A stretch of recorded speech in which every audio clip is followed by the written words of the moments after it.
Hi friends, welcome back to our YouTube channel. Today we have to discuss about memory connection to the CPU in computer architecture course, computer organization course, computer organization and architecture course.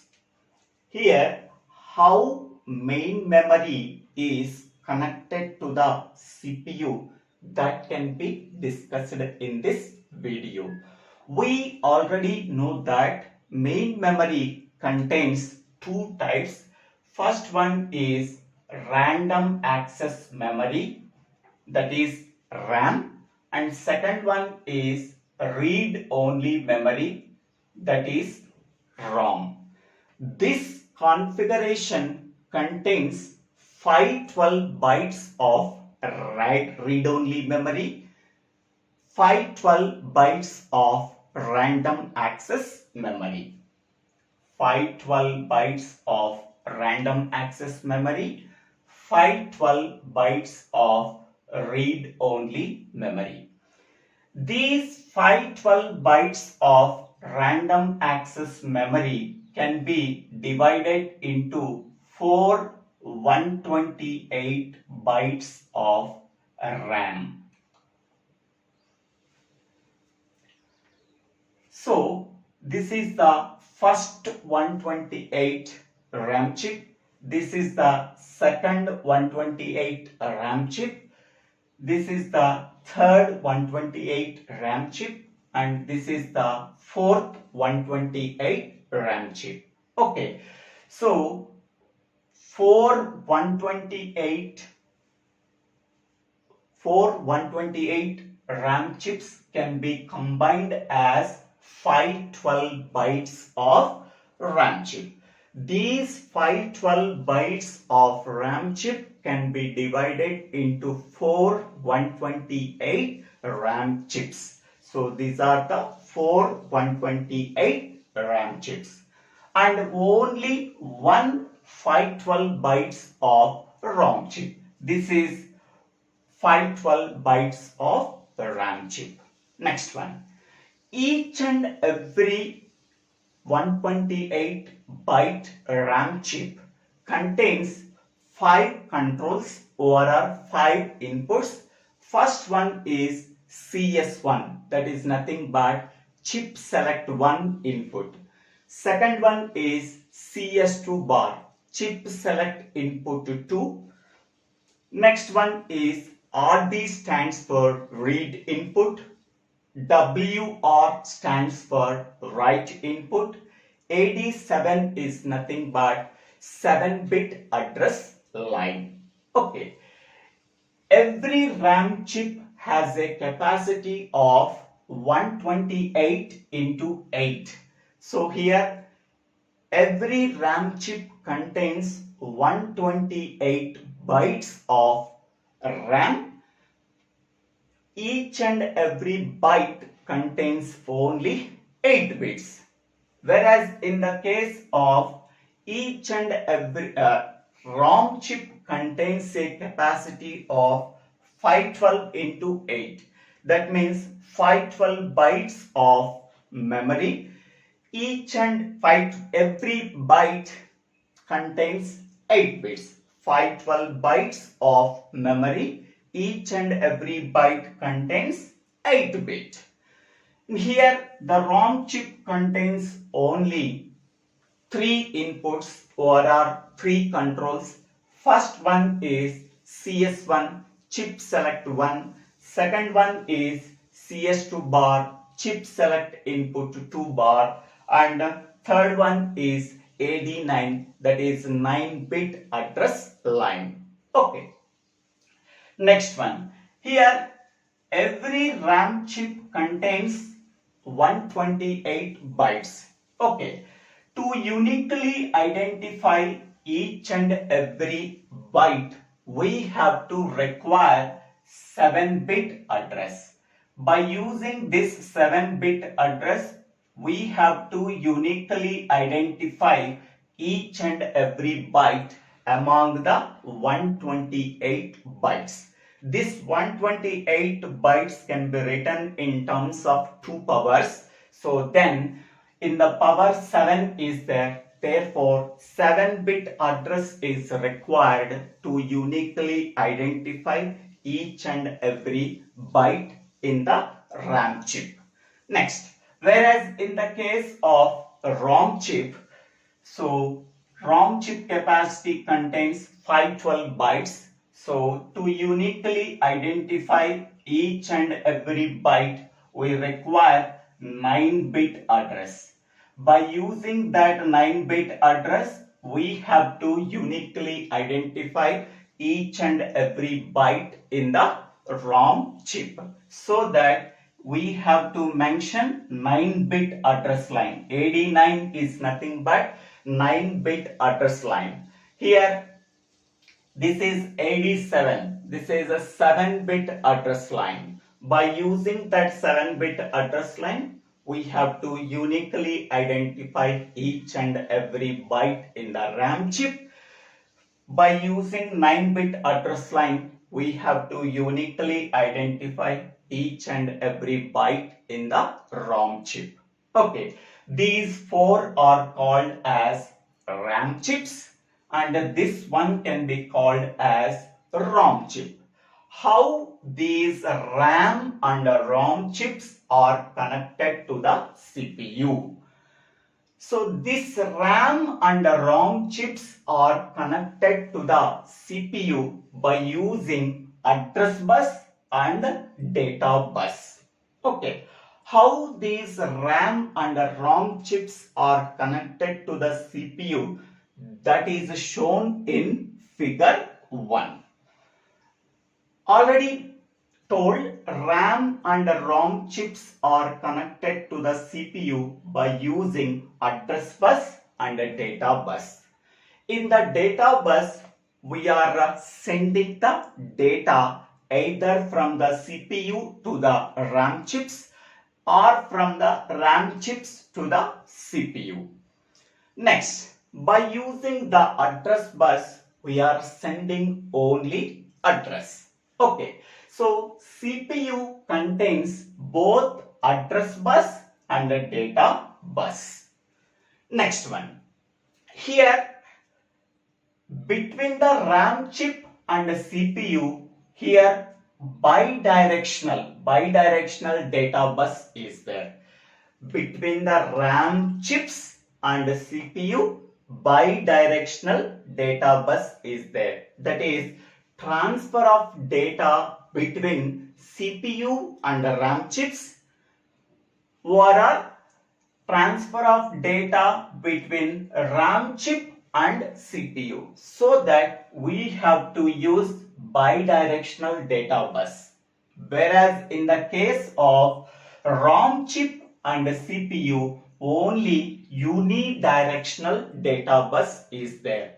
We have to transfer the data from ROM chip to the CPU. The transfer of data from ROM chip to the CPU can be called as read operation. So, in the case of ROM, we are performing only read operation. That is nothing but transfer of data from ROM chip to the CPU. But in the case of RAM, we are performing both read and write operations. Okay. In the case of read operation, we are transferring the data from RAM chip to the CPU. In the case of write operation, the transfer of data from CPU to the RAM chip. So that between the RAM and the CPU, we have to use bidirectional data bus. Between the ROM and the CPU, we have to use only unidirectional data bus. Next one. Here, RD stands for read operation, WR stands for write operation. Okay.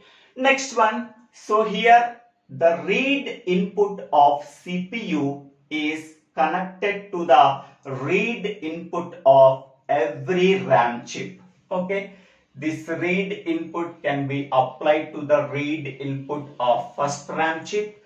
This read input can be applied to the read input of second RAM chip. This read input can be applied to the read input of third RAM chip. This read input can be applied to the read input of fourth RAM chip. Next one, this read input can be this read input of CPU can be applied to the chip select one input of RAM chip. Here only read operation can be performed on the ROM, so that the read output of CPU can be applied to the CS1 input of ROM chip. We can perform only read operation. Next one, the write output of CPU is connected to the applied to the write input of first RAM chip. The write output of CPU is applied to the write input of RAM chip 2. The write output of CPU is applied to the write input of third RAM chip. The write output of CPU can be applied to the write output of RAM chip 4. The write output cannot be applied to the ROM chip because on the RAM we are performing only read operation, so that the write output cannot be applied to the ROM chip. Next one. So here the CPU contains 16-bit address. Only first 10 address lines we have to use here. 11 to 16 address lines cannot be used here. Okay. The lower order first 7 bits can be applied to the 7-bit address line of each and every RAM chip. So this first 7 lower order bits of the address bus can be applied to the AD7 input of first RAM chip, AD7 input of second RAM chip, AD7 input of third RAM chip, AD7 input of fourth RAM chip, and these first 7 lower order bits of address bus is connected to the 1 to 7 address lines of ROM chip. Here 9 address lines are there. Among that 9 address line, first 7 address lines are connected by the 7 lower order bits of the address bus is connected to the first 7 address lines of RAM chip. Next one. Here 8 and 9 address lines. 8 and 9 address lines can be applied to the decoder. So which decoder we have to use? Here this decoder can take 2 inputs, that is 8 and 9 address lines. It can produce 4 outputs, so that are 0, 1, 2, 3. So therefore we have to use 2x4 decoder. This 2x4 decoder can take 2 inputs, that are 8 and 9 address lines, and it can produce 4 outputs, that are 0, 1, 2, 3. Next, the 0 output of this decoder is connected to the chip select 1 input of first RAM chip. The 1 output of this decoder line is connected to the chip select 1 input of RAM chip 2.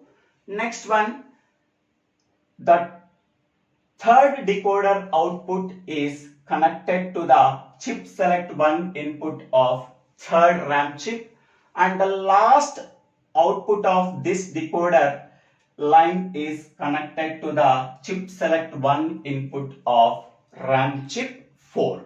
Okay, so here the 8 and 9 address lines. 8 and 9 address lines are 0, 0. The equivalent decimal value is 0. Okay. Whenever this 0 line is connected to the chip select 1 input of this RAM chip, it can enable this RAM chip. So therefore, 8 and 9 address lines values are 0, 0. Now this RAM chip 1 is enabled. Next one, 8 and 9 values are 0, 1. The equivalent decimal value is 1.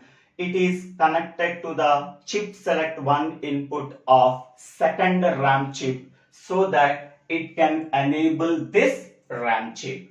Okay, so next one, 8 and 9 address lines are 1, 0. The equivalent decimal value is 2. So this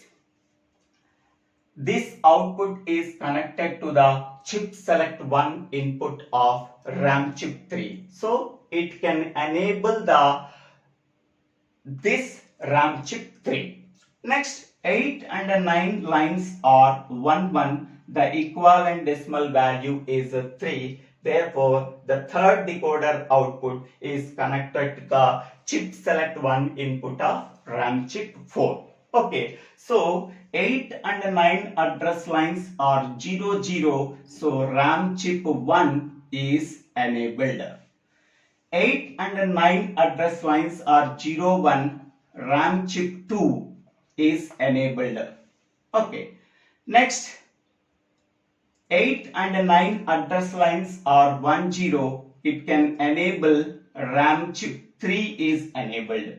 8 and 9 address lines are 1, 1. It can enable RAM chip 4.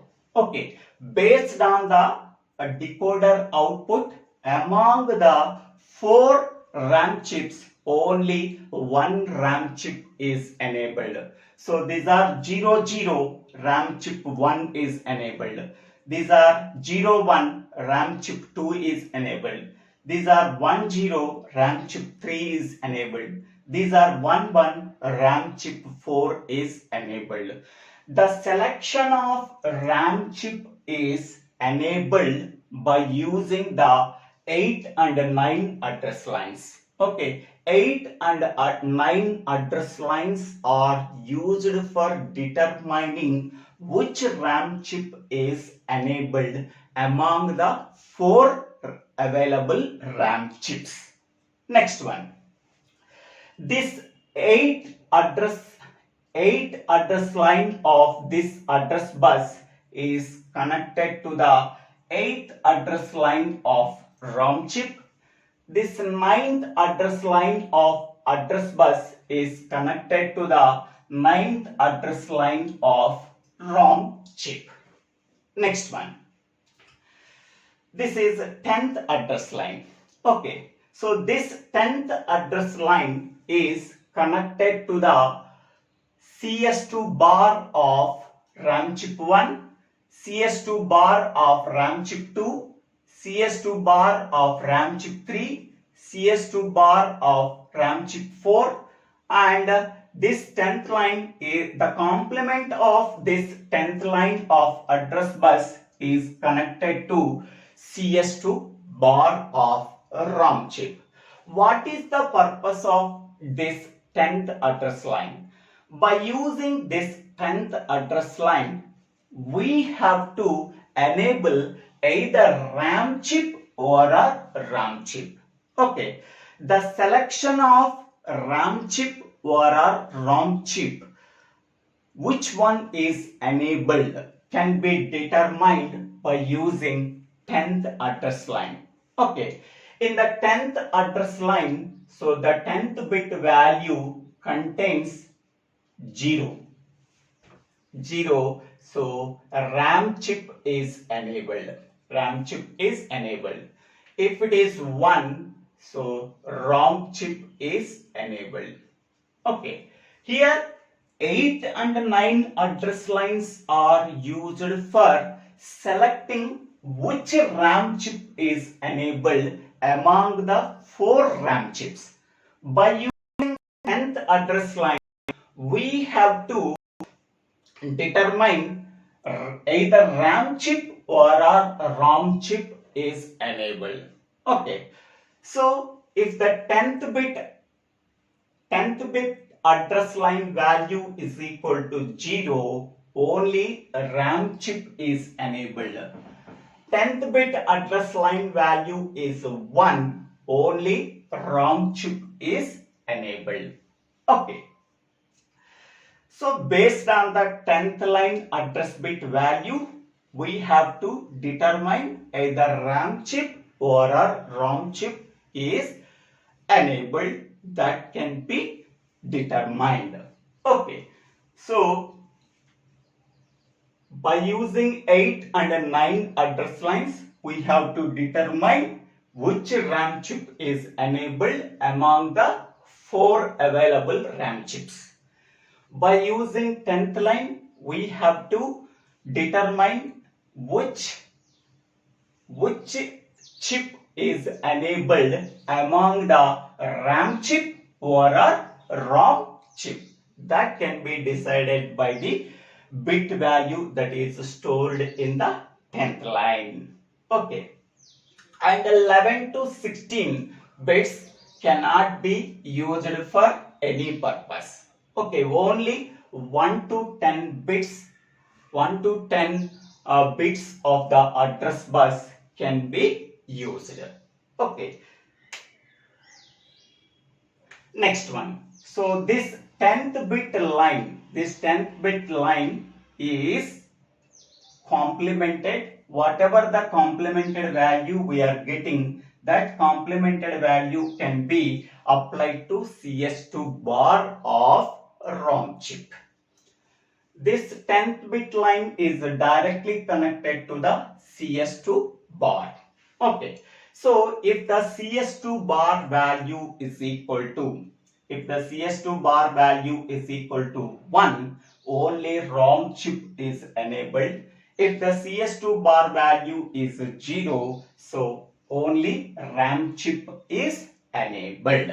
Okay, so this is the description of how main memory is connected to the CPU.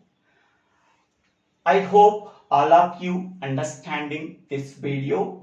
In this video, if you have any doubts, please put your doubts in the comment section. I will try to clarify your doubts. If you really like this video, please subscribe my YouTube channel. So Divvela Srinivasa. After subscribing my YouTube channel, click on the bell icon to get the future updates in my YouTube channel.